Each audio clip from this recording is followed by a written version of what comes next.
교통사고 조사 재연동 강의 시작하겠습니다. 이번 시간은요, 타이어 구격하고요, 차량 운동 현상에 대해서 살펴보도록 하겠습니다. 두 가지 다 중요한 사항이니까요, 여러분들 잘 알고 계셔야 됩니다. 먼저 타이어 구격입니다. 타이어 구격 보시면은요, 이렇게 DOT 써 있고요, 마지막에 숫자로 표기된 경우가 있습니다. 이런 경우에요, 이 DOT라는 것은요, 미국 운수성에 등록되었다는 표기입니다. 그리고 앞에 YO는 타이어 제조 공장의 코드 번호고요. 그 다음은 타이어 구역 코드, 그 다음은 상표 및 패턴 등이 표시되고 있습니다. 문제 많이 나오는 것은요, 이 마지막에 4개의 숫자입니다. 4개의 숫자 중에서요, 앞에 있는 숫자는요, 그 타이어가 그 해 몇 번째 주에 생산되었나를 표시합니다. 여기 06 같은 경우는요, 그 해 6번째 주에 생산되었습니다. 즉 1월이 5주인 경우에는요, 2월 첫째 주에 생산된 타이어임을 알 수 있는 사항입니다. 그리고 이 마지막 두 자리 숫자는요, 타이어 생산 연도를 나타내고 있습니다. 여기 20 같은 경우는요, 2020년을 나타내고 있는 사항입니다. 다음은 일반적으로 타이어 보시면은요, 많이 표기되어 있는 상태죠. P225-55R16, 95H식으로 표기되어 있는 경우입니다.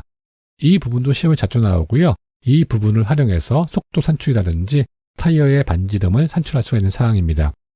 P는 승용차용이라는 뜻입니다. 그래서 C는 카고 트럭용이고요. D는 덤프 트럭용, B는 버스용이라는 표시입니다.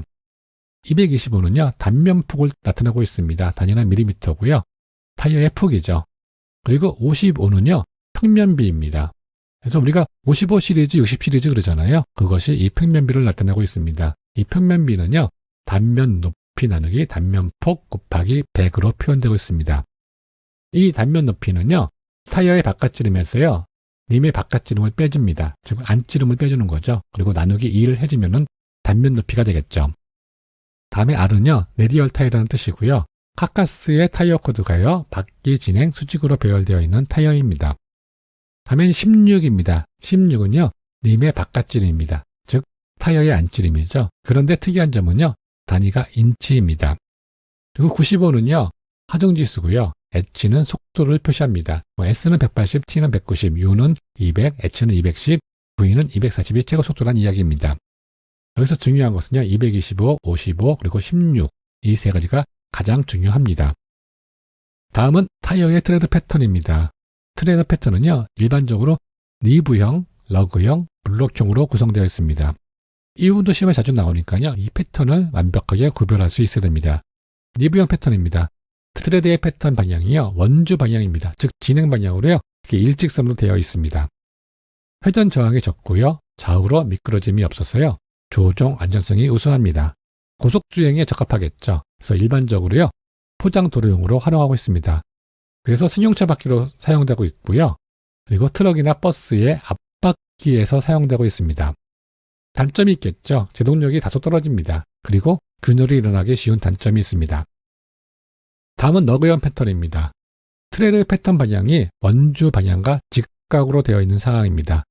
직각으로 되어 있으니까 제동력하고 구동력이 우수하겠죠. 그래서 트럭과 버스 등의 뒷바퀴에서 많이 사용되고 있습니다. 단점은요, 소음이 좀 많겠죠.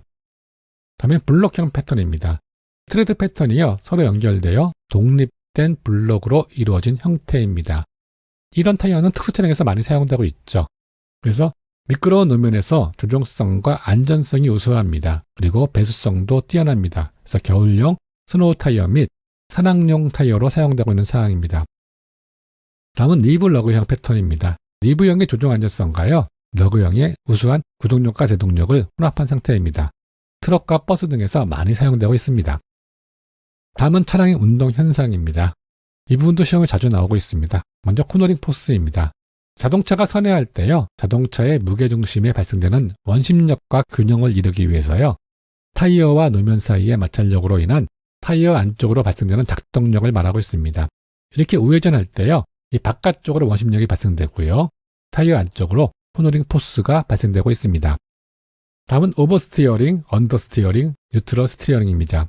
오버스티어링은요, 차량이 코너를 돌 때요, 스티어링 휠을 돌린 각도보다요, 오버하여 움직여서 회전 반지름이 작아지는 현상입니다. 즉 핸들의 각도보다요, 더 안쪽으로 움직입니다. 그래서 앞바퀴에서 발생되는 코너링 포스 때문에 그렇습니다. 원 상태로 보면은요, 이 도로를 따라서 잘 주행을 해야 됩니다. 그런데 휠을 돌린 각도보다요, 더 많이 안쪽으로 들어가는 게 오버스티어링입니다. 회전 반지름이 작아지는 현상이라고 했잖아요. A 곡선을 연결하면요, 큰 원이 되겠죠. 그리고 이쪽도 큰 원이 될 것입니다. 그럼 반지름 자체가요, 원래 게 더 크죠. 그래서 오버스티어링 시에는요, 회전 반지름이 작아지게 됩니다. 다음은 언더스티어링입니다. 언더스티어링은요, 오버스티어링의 반대겠죠. 차량이 코너를 돌 때요, 스티어링 휠을 돌린 각도보다요, 작게 움직입니다. 그래서 회전 각도가 커지는 현상입니다. 그래서 바깥쪽으로 움직입니다. 이 정상적인 상태보다요, 바깥으로 움직이는 것이 언더스티어링입니다. 이 두 개가 많이 혼돈되는 경우가 많을 거예요. 오버니까 더 크니까 바깥으로 움직이는 게 아니냐라고 생각하는데요. 오버스티어링은요, 원래 각도보다 더 많이 움직이는 게 오버스티어링입니다. 다음은 뉴트럴 스티어링입니다. 뉴트럴은 중립입니다. 그래서 정상 궤도를 따라서 선회하는 현상입니다. 다음은 스탠딩 웨이브입니다. 웨이브는 물결이죠. 그래서 타이어 공기압이 낮은 상태에서요, 자동차가 고속으로 달릴 때 일정 속도 이상 달리면요, 타이어 접지부의 바로 뒷부분이 부풀어 물결처럼 주름 잡히는 현상입니다. 이런 것을 스탠딩 웨이브라고 하고 있습니다. 스탠딩 웨이브 현상이 생기면은요, 타이어 내부에 많은 열이 발생되고요, 이 상태로 주행하게 되면은요, 타이어가 파손되겠죠. 그리고 고속 주행이 많은 경우에는요, 고속 주행에 적합한 타이어를 장착하든지요, 타이어의 표준 공기압보다 10에서 30% 정도 높여야 되는 사항입니다. 다음은 하이드로플래닝, 수막 현상입니다. 물이 고인 노면을요, 고속으로 주행할 경우 타이어의 트레드가 물을 완전히 밀어내지 못합니다. 그리고 수면 위로 떠서 활주하는 현상을 하이드로플래닝, 수막 현상이라고 하고 있습니다. 속도가 높을수록 타이어 접지력은 감소하겠죠. 다음은 크리프 현상입니다. 이 크리프 현상은요, 자동 변속기 차량에서 나타나고 있습니다.